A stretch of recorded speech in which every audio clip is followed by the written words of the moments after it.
Dear friends, அன்பின் வாழ்த்துக்கள்.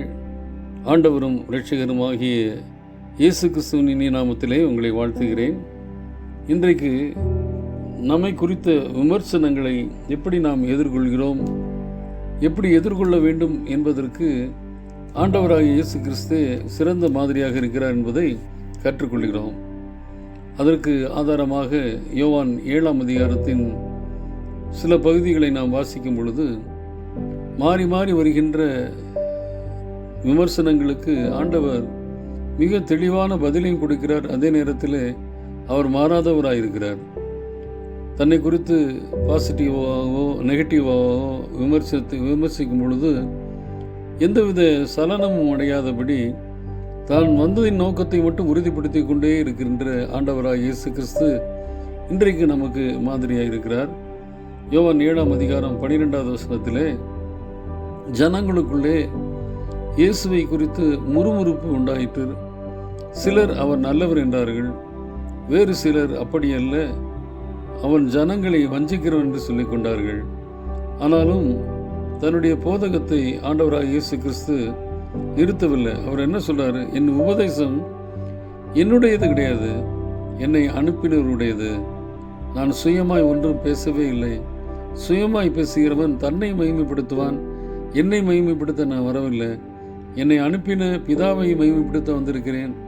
ஆகையால் அவர் சித்தப்படி நான் செய்வேன் என்று சொல்லி ஒரு தெளிவான பதிலை கொடுக்கிறார். அப்படி பதிலை கொடுக்கும் பொழுது அவர்கள் சொல்லுகிறார்கள், 7ஆம் அதிகாரம் 20வது வசனத்தில், நீ பிசாசு பிடித்தவன், உன்னை கொலை செய்ய தேடுகிறவன் யார் என்றார்கள். போதனைகளை ஏற்றுக்கொள்ள மனதில்லாதவர்கள் இல்லாதபடி போதனைகளுக்கு எதிரான குற்றச்சாட்டுகளை வைக்கிறார்கள். ஆனாலும் ஆண்டவர் என்ன சொல்றார்? அதற்கு பிரதிவினையாக என்ன சொல்றாருன்னா, நீங்கள் மோசே நியாயப்பிரமாணத்தை கடைபிடிக்கிறீங்க என்று சொல்றீங்க, நல்லதுதான். ஆனால் ஓய்வு நாளிலேயும் விருத்த சேதனம் செய்கிறீர்களே, அது சரிதானா? விருத்த சேதனம் செய்கிற நீங்கள் ஓய்வு நாளிலே ஒருவனுக்கு சுகம் கொடுத்தால் அது தவறு என்கிறீர்களே, அது முறையா என்று சொல்லி ஒரு கேள்வியை கேட்கிறாரு. இந்த கேள்வியை அவங்க எதிர்பார்க்கவில்லை. ஆகையாலே ஆண்டவரை சொல்கிறாங்க, பிசாசு பிடித்தவர் என்று சொல்லி ஆண்டவரை தேவகுமாரனாக ஏற்றுக்கொள்ள மனதற்றவர்களாய் இருந்து மனம் திரும்புதலை கடைசி வரை பெற முடியாத பரிசேயர்களாய் அவர்கள் காணப்பட்டார்கள் என்று சொல்லி பார்க்கிறோம். இதை குறித்து தொடர்ந்து நாம் அந்த யோவான் 7ஆம் அதிகாரத்தை வாசிக்கும் பொழுது ஆண்டவர் சொல்லுகிறார், கொஞ்ச காலம் என்னை காண மாட்டீர்கள் என்று சொல்லுகிறார். நீங்கள் என்னை தேடுவீர்கள், ஆனால் என்னை காண மாட்டீர்கள். நான் இருக்கும் இடத்துக்கு நீங்கள் வரக்கூடாது என்றும் இவர் சொன்ன வார்த்தையின் கருத்து என்னவென்று தங்களுக்குள்ளே சொல்லிக் கொண்டார்கள். அப்போ 38வது வசனத்தில் 7:38 என்ன சொல்கிறார்? வேத வாக்கியம் சொல்லுகிறபடி, என்னிடத்தில் விசுவாசமாக இருக்கிறவன் எவனோ அவன் உள்ளத்திலிருந்து ஜீவ தண்ணீர் உள்ள நதிகள் ஓடும் என்று சொல்லும் பொழுது, 40வது வசனத்தில் அநேகர் என்ன பண்ணுறாங்க?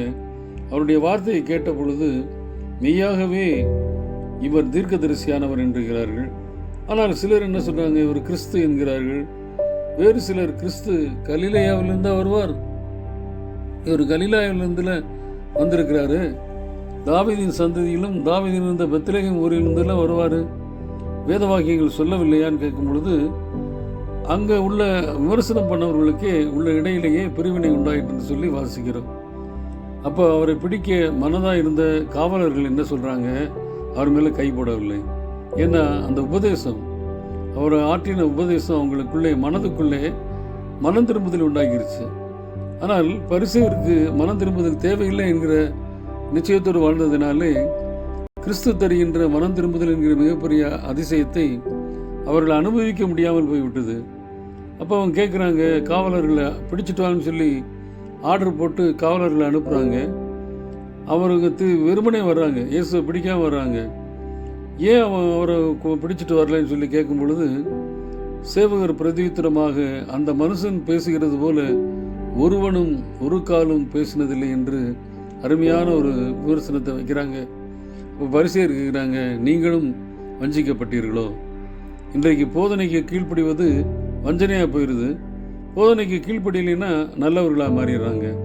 இப்படிப்பட்ட புரட்டுதல்கள் இன்றைக்கு பெருகி கொண்டிருக்கிற சூழ்நிலையிலே நீங்கள் வேதத்தை அறியாதவர்கள் நீங்கள் எங்களுக்கு போதிக்கிறீங்களோன்னு சொல்லி அவர்களை சொல்லும் பொழுது, வேதத்தை அறிந்த ஒருவனும் அவனுக்குள்ள ஆண்டவரை குறித்து சொல்கிறான். அவன்தான் ராத்திரியிலே அவரிடத்தில் வந்த நிக்கதோமு என்கிற போதகன். அவனும் ஒரு பரிசேயன் தான்.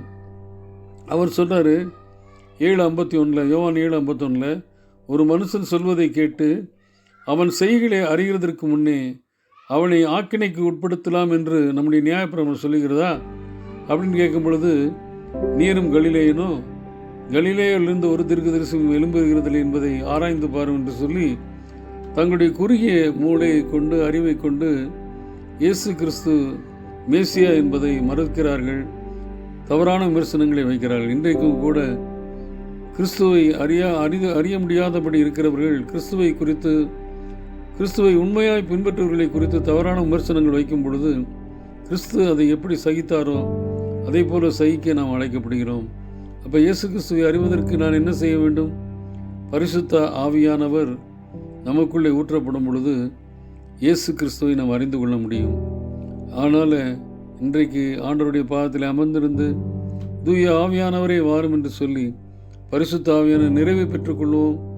நிறைவை பெற்றுக்கொண்டு இயேசு கிறிஸ்துவின் அனைத்து காரியங்களையும் அறிந்து கொள்வோம்.